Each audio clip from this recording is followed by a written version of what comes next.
नमस्कार, मैं doctor Anupama Saxena LBS college Kotputli से तृतीय वर्ष राजनीति विज्ञान की इस कक्षा में आप सभी का स्वागत। बच्चों, पिछले व्याख्यान में मैंने आपको UNO के एक प्रमुख अंग महासभा के बारे में बताया था। आज मैं आपके साथ UNO के दूसरे प्रमुख अंग सुरक्षा परिषद की चर्चा करूंगी। तो चलिए बच्चों, शुरू करते हैं। सुरक्षा परिषद संयुक्त राष्ट्र का एकमात्र ऐसा अंग है जो स्थायी रूप से कार्यरत रहता है। इसका मुख्य दायित्व है शांति तथा सुरक्षा को बनाए रखना। प्रारंभ में सुरक्षा परिषद के 11 सदस्य थे, 5 स्थायी, जिसमें अमेरिका, ब्रिटेन, सोवियत संघ, फ्रांस तथा राष्ट्रवादी चीन शामिल थे, और 6 अस्थायी, जिनका निर्वाचन 2 वर्ष के लिए महासभा करती थी। 1965 में इसकी सदस्य संख्या बढ़ाकर 15 कर दी गई। अब इसके 5 स्थायी सदस्य हैं, जिनमें अमेरिका, ब्रिटेन, फ्रांस, विक्टन के बाद रूस तथा चीन, तथा 10 अस्थायी सदस्य हैं, जिनका निर्वाचन महासभा 2 वर्ष के लिए करती है और जिनका पुनः निर्वाचन नहीं हो सकता। इन 10 अस्थायी सदस्यों में सभी क्षेत्रों को भौगोलिक रूप से प्रतिनिधित्व देने के लिए यह निर्णय किया गया है कि 5 एशियाई अफ्रीकी देशों में से होंगे, 1 पूर्वी यूरोप से, 2 दक्षिणी अमेरिका से तथा 2 पश्चिमी यूरोप से। 15 नवंबर 1970 को भारत सहित 19 गुटनिरपेक्ष देशों ने सुरक्षा परिषद की सदस्य संख्या बढ़ाने के लिए एक प्रस्ताव पेश किया था, जिसमें यह मांग की गई थी कि परिषद की सदस्य संख्या बढ़ाकर 21 कर दी जाए। यह प्रस्ताव अभी तक स्वीकार नहीं किया गया है। सुरक्षा परिषद में हर सदस्य देश एक प्रतिनिधि भेज सकता है तथा उसका एक ही मत होता है। चार्टर की 27वीं धारा में मतदान की प्रक्रिया का वर्णन किया गया है।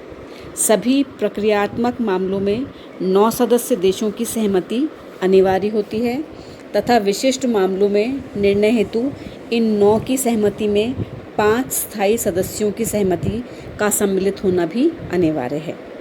इसी आधार पर निषेधाधिकार का प्रयोग किया जाता है। शांति तथा सुरक्षा बनाए रखना सुरक्षा परिषद का मुख्य कार्य है। अगर विवादग्रस्त पक्ष शांतिपूर्ण समाधान के उपाय नहीं अपनाते तो सुरक्षा परिषद उनसे वार्ता द्वारा समस्या का समाधान करने का आग्रह करती है। पूछताछ, मध्यस्थता, समझौते, अधिनिर्णयन, न्यायिक निर्णय द्वारा क्षेत्रीय समितियों या व्यवस्थाओं द्वारा अथवा उनकी पसंद के अन्य शांतिपूर्ण उपाय अपनाने का सुझाव दे सकती है। इसके अलावा सुरक्षा परिषद अपने अन्य सदस्य देशों से ऐसे देशों के साथ आर्थिक संबंधों, रेल, समुद्र, हवाई यातायात तथा डाकतार, रेडियो आदि अन्य संचार साधनों और राजनयिक संबंधों को पूर्ण या आंशिक रूप से तोड़ लेने के लिए कह सकती है, या अत्यंत विषम परिस्थितियों में अपने सदस्य देशों की सशस्त्र सेनाओं की सहायता से ऐसे देशों के विरुद्ध सैन्य, जिसमें हवाई, समुद्री अथवा स्थलीय कार्यवाही शामिल है, कर सकती है। चार्टर की धारा नंबर 51 में यह व्यवस्था की गई है कि संयुक्त राष्ट्र का कोई भी सदस्य चार्टर के अंतर्गत ही अपनी सुरक्षा के व्यक्तिगत अथवा सामूहिक उपायों को अपनाने की स्वतंत्रता रखता है। ऐसा वह तब कर सकता है जब सुरक्षा परिषद शांति तथा व्यवस्था बनाए रखने के लिए कोई उपाय नहीं करती। संयुक्त राष्ट्र का कोई भी सदस्य देश, महासभा अथवा महासचिव ऐसे मामलों की तरफ सुरक्षा परिषद का ध्यान आकर्षित कर सकता है जिससे अंतर्राष्ट्रीय शांति तथा सुरक्षा को खतरा उत्पन्न होने की संभावना हो। गैर सदस्य देश भी विवादों को उस स्थिति में परिषद के सम्मुख ला सकते हैं जब वह चार्टर में निहित शांतिपूर्ण समाधान के उत्तरदायित्व को स्वीकार करने हेतु तत्पर हों। ऐसा सदस्य देश जो संयुक्त राष्ट्र संघ का तो सदस्य है किंतु सुरक्षा परिषद का सदस्य नहीं है, परिषद की कार्यवाही में भाग ले सकता है अगर उससे संबंधित अथवा उसको प्रभावित करने वाले किसी प्रश्न पर सुरक्षा परिषद विचार कर रही हो। ऐसे देशों को परिषद में बहस अथवा विचार विमर्श में तो भाग लेने का अधिकार है, लेकिन उन्हें मत देने का अधिकार प्राप्त नहीं है। सुरक्षा परिषद से जुड़ा हुआ एक महत्वपूर्ण अवधारणा निषेधाधिकार की अवधारणा है। अब बच्चों हम निषेधाधिकार के संबंध में बात करते हैं। सबसे पहले मैं आपको निषेधाधिकार की पृष्ठभूमि के विषय में बताती हूँ। सर्वप्रथम निषेधाधिकार का प्रस्ताव अमेरिका के राष्ट्रपति रूजवेल्ट ने याल्टा शिखर सम्मेलन में रखा। उस समय स्टालिन तथा चर्चिल ने भी इस प्रस्ताव का समर्थन किया।